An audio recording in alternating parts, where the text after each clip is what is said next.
Hello everyone. If you keep getting this Windows Update error when you're trying to update your Windows KB5066835, then you have come to the right place because in this video I'm going to show you how easy it is to fix that annoying Windows Update error on your computer. First off, what you're going to do is you're going to open up the Start menu. You're going to write here Windows Update, and here what you're going to do is you're going to go into Advanced Options.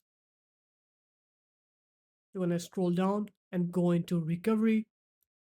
You're going to click on to reinstall now right next to fix problems using Windows Update.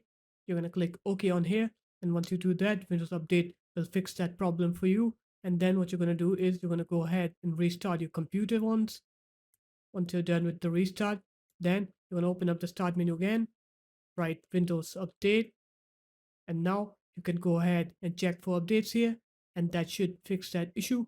So if you guys found this video helpful, make sure to leave a like, comment, and subscribe to the channel. And I'll see you in my next video. Peace.